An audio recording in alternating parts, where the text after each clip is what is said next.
शंकर के पास बहुत समय से एक बहुत ही भली अच्छी गाय थी जिसका नाम मधु था। मधु ने काफी सालों तक शंकर को भर भर के दूध दिया। जब वो बहुत गरीब हुआ करता था तब से मधु उसके पास थी और मधु की वजह से शंकर की गरीबी दूर हुई। उसका दूध इतना टेस्टी और मीठा दूध था कि सारे गांव वाले उसी के घर से दूध ले जाना पसंद करते थे। लेकिन अब समय ऐसा आ गया था कि मधु ना तो बच्चे दे सकती थी और ना दूध। वो बूढ़ी हो चुकी थी। लेकिन मधु की ही जनी हुई दो बेटियां चांदनी और रोशनी शंकर के घर में थीं। दोनों गायें अब शंकर का घर चला रही थी। अच्छा खासा दूध देती थी दोनों। इस बात से मधु को गर्व भी होता था कि उसकी बेटियां उसकी जगह दूध दे रही हैं। चांदनी, आज तो तुमने बहुत दूध दिया बहन। मुझे लग रहा है तुमने आज ज्यादा ही चारा खा लिया था। हाँ दीदी, आज मैंने कुछ ज्यादा ही खा लिया था। भूखी इतनी तेज थी आज कि खाते खाते पता ही नहीं चला। मेरी बच्चियों, मुझे इस बात का गर्व है कि मैं मालिक को दूध नहीं दे सकती। अब बूढ़ी हो गई हूँ, पर तुम दोनों मेरा अंश, मेरा नाम रोशन कर रही हो। मालिक को इतना दूध देके उनका घर चला रही हो। मैं तो किसी काम की नहीं रही अब। ऐसा ना कहो माँ, जितना तुमने मालिक के लिए किया है उतना तो हम दोनों भी मिलकर नहीं कर सकती। और जो मालिक मेरे लिए कर रहे हैं, हालांकि मालिक को मुझसे कोई फायदा नहीं हो रहा, मुफ्त का पाल रहे हैं मुझे। उनकी जगह कोई दूसरा होता तो मुझे कब का कसाई को बेच चुका होता। पर मालिक मुझे कितना प्यार करते हैं, अब भी मेरी कितनी देखभाल करते हैं। शंकर जितना प्यार चांदनी और रोशनी को करता था उतना ही वो मधु को भी करता था। उसको अपने पुराने दिन याद थे जब उसकी बहुत खस्ता हालत थी। उसको मधु के किए का बहुत एहसास था। मधु ने उसके बाद चांदनी और रोशनी को जन्म दिया। मधु की दोनों बेटियां अब अपनी माँ का फर्ज निभाती हैं और मालिक को वो भी मधु की तरह खूब सारा दूध देती है। शंकर सुबह सुबह दोनों गायों से दूध लेता और अपने ऑटो में दूध डाल के शहर ले जाके बेच देता। विधि, ओ विधि। हाँ जी कहिए। मैं जा रहा हूँ दूध लेकर शहर। शायद आज मुझे आने में थोड़ी देर हो जाए। तुम ऐसा करना, चारा काट के रख देना, फिर घर आके मैं खुद ही चारा ले आऊंगा। ठीक है। शंकर दूध निकाल के ऑटो में डाल के ले जाता है और विधि चारा काटने चली जाती है। थक गई। चारा तो मैंने काट दिया। अब ऐसा करती हूँ, चारा खुद ही घर ले जाती हूँ। पता नहीं शाम को वो कब आएंगे थके हुए। विधि चारा सर पे उठा के खुद ही घर ले जाने लगी। थोड़ा भारी होने की वजह से चारा एक जगह सर से गिर जाता है। ओहो, ये घास तो सारी गिर गई। अब फिर से समेटनी पड़ेगी। नमस्ते विधि बहन। नमस्ते भाई साहब। ये क्या बहन, इतना सारा चारा कहाँ ले जा रही हो आप? गाय भी तो 3-3 है हमारे पास, इतना चारा तो लग ही जाता है। अरे बहन जी, माना 2 गाय आपकी दूध देती है, आपकी कमाई उन्हीं पे टिकी है। पर एक गाय को तो आप फ्री में ही खिला रही हो ना तो वो दूध देती है और ना ही किसी काम की है। मैं ये कह रहा था कि उस गाय को मुझे बेच दो 7,000 में। इसमें मेरा क्या है बहन जी, बस 1,000 रुपए निकालूंगा, आगे दूसरे व्यापारी को बेच दूंगा। मैं भी आपके और भाई साहब के बारे में ही सोचकर बोल रहा हूँ, नहीं तो सारी उम्र पालते रहोगे मुफ्त में। ठीक है भाई साहब, मैं उनसे बात करके बताती हूँ। विधि चारा सर पे बांध के घर चली जाती है, पर उस व्यापारी की बात उसे कहीं न कहीं सही लग जाती है। शाम को जब शंकर घर आता है तो विधि उससे मधु को बेचने की बात करती है। विधि, तुम पागल हो गई हो क्या? तुमने ये बात सोची भी कैसे? किसने तुम्हारे दिमाग में ये बात घुसा दी और तुम उसी के कहने पर चल रही हो? उसका क्या है, यहाँ से सस्ते भाव में ले जाएगा, आगे डबल में बेचेगा। ये व्यापारी ऐसे ही होते हैं। तो कौन तुम्हें इसका लाख रुपए देगा?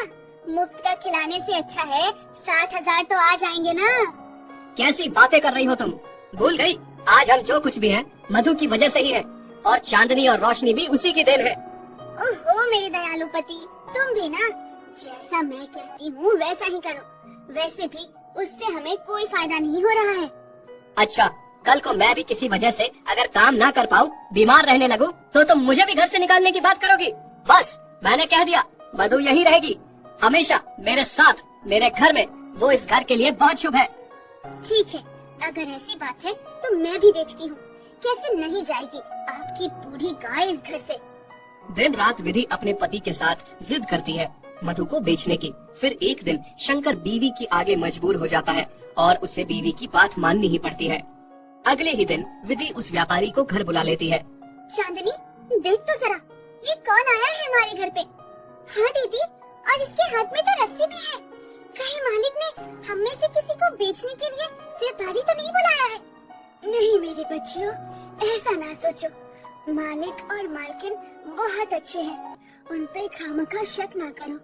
मैं उन्हें बरसों से जानती हूँ, वो हम में से किसी को भी बेच नहीं सकते। हाँ माँ, तुम सही कह रही हो। शायद भगवान ना करे ऐसा दिन कभी आए जिस दिन हमें एक दूसरे से अलग होना पड़े। हम तो मर ही जाएंगे। व्यापारी शंकर की पत्नी को मधु के बदले 7,000 रुपए देता है। अरे वाह, बड़े दिनों बाद इतनी बड़ी रकम हाथ आई है। लेकिन शंकर इस बात से बहुत दुखी था। उसे बहुत बुरा लग रहा था कि ये कैसी औरत है, चंद पैसे के लिए घर की लक्ष्मी को ही बेच रही है। थोड़ी देर बाद शंकर मधु के पास आता है और उसके सर पे हाथ फेरता है। मुझे माफ कर दो मधु, पत्नी की जिद के आगे मुझे तुम्हें बेचना पड़ रहा है।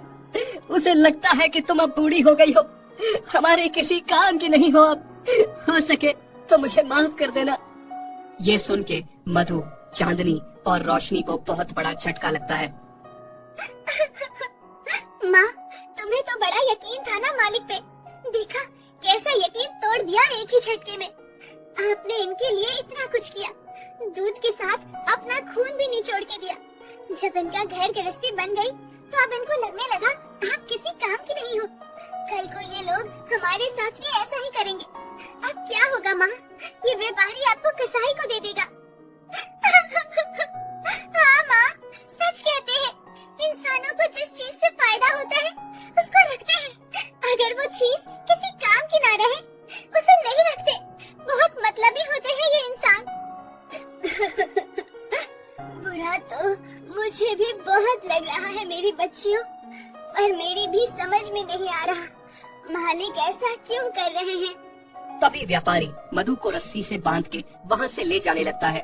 चांदनी और रोशनी बहुत रोती हैं। माँ, माँ, माँ, हम आपके बिना कैसे रहेंगे? जाते जाते मधु की आंखों में बस आंसू थे। वो तो अपने मालिक से उसके बेचने का शिकवा भी नहीं कर पाई। व्यापारी उस बुजुर्ग गाय को रास्ते में खूब मारते मारते ले जाता है। घर पहुँच के उसे गौशाला में बांध देता है और खूब सारा चारा खिलाता है। लेकिन मधु को पता था कि उसे खूब खिलाएगा पिलाएगा, फिर कसाई को उसे बेच के मोटी रकम हासिल करेगा। फिर थोड़ी देर में कसाई व्यापारी से मिलने आता है। व्यापारी उसे कहता है कि कुछ दिनों में आके उसे ले जाए। नहीं, नहीं, ये व्यापारी तो मुझे कसाई को सौंप रहे हैं। मुझे नहीं मरना। मालिक, आपने ऐसा क्यों किया? मेरी क्या गलती थी? हाँ, मुझे इतनी जल्दी हार नहीं माननी चाहिए। मुझे वापस मालिक और अपनी बच्चियों के पास जाना होगा। न जाने मेरी बच्चियों का मेरे बिना क्या हाल है। उधर चांदनी और रोशनी का अपनी माँ के बिना बहुत बुरा हाल था। फिर रात में जैसे तैसे गले का खूंटा तोड़ के मधु भागती हुई घर पहुँच जाती है। चांदनी और रोशनी को जैसे ही अपनी माँ दिखती है, उनके लिए मानो सवेरा हो जाता है। मधु अपनी दोनों बच्चियों को गले से लगाती है। माँ, आप आ गई। अब हमें छोड़ के कभी मत जाना, हम आपके बिना मर जाएंगे माँ। हाँ मेरी बच्चियों, मैं अब कभी भी नहीं जाने वाली हूँ। सुबह जब शंकर दूध निकालने गौशाला में आता है और वहाँ वो मधु को देखता है तो बहुत खुश हो जाता है। उसके सर पे हाथ फेर के प्यार देता है। विधि, विधि देखो तो कौन आया है। अरे क्यों चिल्ला रहे हैं आप? कौन आया है? हाँ, ये मधु, ये वापस कैसे आ गई? देखा, मैंने कहता था मधु हमें बहुत प्यार करती है, उसको हमें नहीं बेचना चाहिए। तुम चुप रहो जी। चिल्ला के तो ऐसे बुला रहे थे जैसे पता नहीं क्या हो गया।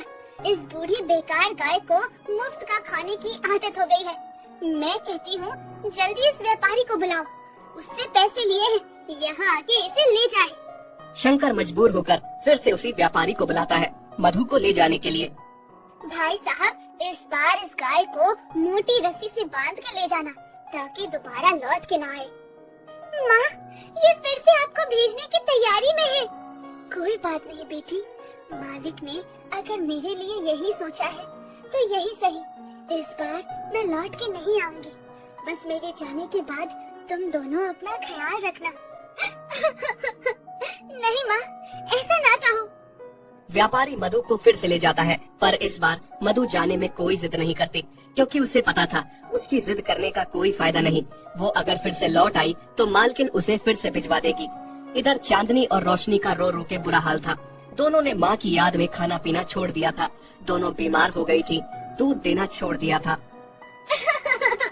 देखिए ना जी, किसकी नजर लग गई हमारे घर को। चांदनी और रोशनी कितनी बीमार है, खाना पीना छोड़ दिया है दोनों ने। इतना अच्छा कारोबार हमारा बंद हो गया है। ये और कुछ नहीं, मधु का फिटकार लगा है हमें। बोझ थी ना वो तुम्हारे लिए, जबरदस्ती उसे बेच दिया जिसने शुरू से हमारा साथ दिया।